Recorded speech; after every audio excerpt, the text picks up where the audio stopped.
Peterson.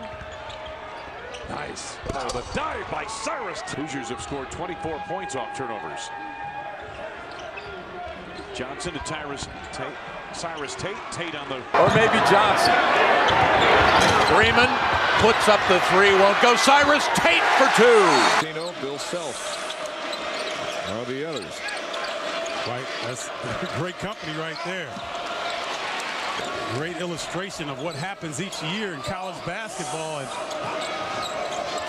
I don't think the average fan really realizes. They're basically trailing the entire game, and of course they get one of those patented threes in the closing moments to take, if not their first lead, one of their first leads. The third team, the second school.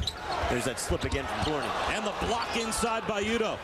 Tate recovers, puts it off. Carb conscious with all the turnovers taking place out there, Dave. Got to watch the figures.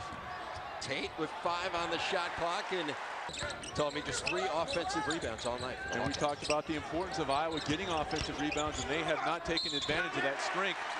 And he picked up right where he left off, knocking down another long 3, and then the steal and the easy conversion in transition. Now Iowa answers with it. His second. Now Kelly to Freeman. Freeman tries to dump it into Tate, and Tate lays it in. Defending the 3 as well as overall field goal percentage. Teams converting almost 49% of their offense. That's where the rebounding comes in, and it's on display right now. If you're Iowa, you want to make Northwestern work defensively. No need for a quick shot. Barron the near steal, but Tate gets... Jake Kelly, a freshman, diagonal pass to Johnson. Freeman tries another 3, got fouled. Well, they didn't call it, but a great outside shooter. Kelly in trouble, gets out of it to Freeman underneath Tate, got it. You know, it's a killer from Gorney to Tate or off the dribble. They're going to have to get nice post up, good solid post up. Tate, quick move, baseline. Well, you can afford to do that right now with 1:20 to go. Kelly driving hard. Tate the rebound, and he makes it go. Down for a variety of reasons. Nice feed to Tate. Wanted to slam it. And come in and out of games because he is a skilled big man. 6'10" from Bosnia. There's Tate in close, lays it in with Butler. Led them to the Sweet 16 and took the job at Iowa. Tate on the reverse. Clock, the handoff by Gorney. Here's Kelly, who's made some tough shots. Trying to spin a pass inside for Tate. He wriggles free from Michigan State. Earlier today in the first half, in fact, first 10 minutes up by as many as 20. There's Tate. Well, you brought it up before the game. I don't know how many teams in America have 3 players in triple digits in assists. 2 points. I can't promise, but I'm pretty sure this game will be 50s. And there's back without him. Shot clock under 10. This is expected. Freeman looks down low. Cyrus Tate, great read, and the left-hander. With Claxton, if you need a bucket, you just throw him the ball and clear out. Ed DeChellis has done a nice job making adjustments. Tap down. And Gorney able to corral it. 2-on-1, Morrissey trying to get back, can't. Todd Licklider has taught them when they were young players, and it will just continue to stay strong. Cyrus Tate on the inside. What a great move. Increase those numbers, and of course he is the Iranian Big Ten Player of the Week as Tate now touches it out top, takes it all the way in and count it. 18 or 20 point lead for another team because they don't score real easy and they play slow. Inside, and a good look from Kelly. He had 18 points, 11 rebounds in that game. Well, Cyrus Tate has been playing extremely well over the last 4 or 5 games, but I think he's feeling much more comfortable as being a go-to guy. I didn't see him.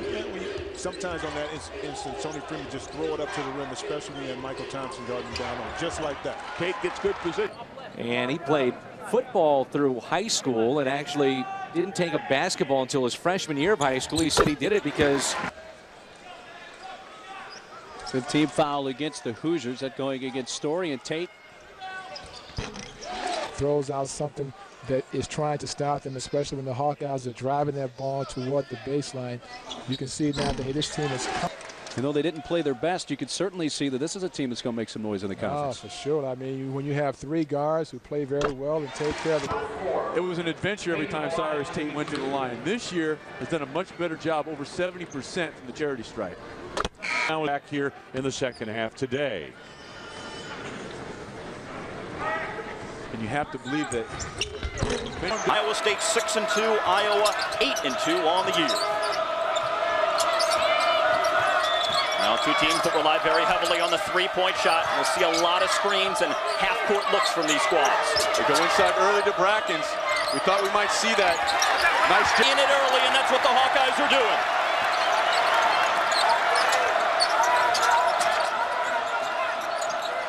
Nice job by Tate of beating Brackens to his wanted spot down there on the block. Good job by the senior. Now Brackens for the three. And Iowa. Ballwinkle's attempts have been from behind the arc. So if he goes inside that three-point circle, you've got a story.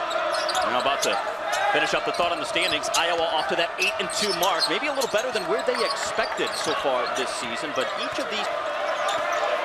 A one-point game with 5.5 minutes to go here in our first half of play. Garrett looking for the screen. Nice hedge by Tate. Brackens around Tate. Wow. Spins it in the half. And the story so far on the offensive end of the floor has been points in the paint. Iowa dominating in that area, 22-8. The vast majority of those points coming off dribble penetration and finishing at the rim. Brackens backing in on Tate. Well off. Jake Kelly on the left wing. Nice job of operation in the open floor by Iowa, that situation. Lead now 5. Brackens working against Tate. And he misses. So he gets them both, and it's back to a 10-point advantage. And that's an area that Cyrus Tate has really worked on. Last year, under 60% from the charity stripe. So far this season, 73% coming into this ball game. They tried to go inside to Brackens. It was stolen away. To replace him. And look at that off turnovers. The Hawkeyes taking big advantage. And that's something that the Disciple team has done much better this season. They've cut down the number of turnovers from last year, but not tonight. Program history, some 7,000 students alone were on hand. Emotions running high. Cyrus Tate, the last part of that possession, used his body extremely well. Once again, shielding off Brackens, allowing the dribble penetration, then spinning away from pressure. Has the energy level increased for Penn State? It certainly has. They're playing with a greater sense of urgency than we saw in the first 20 minutes. And great block.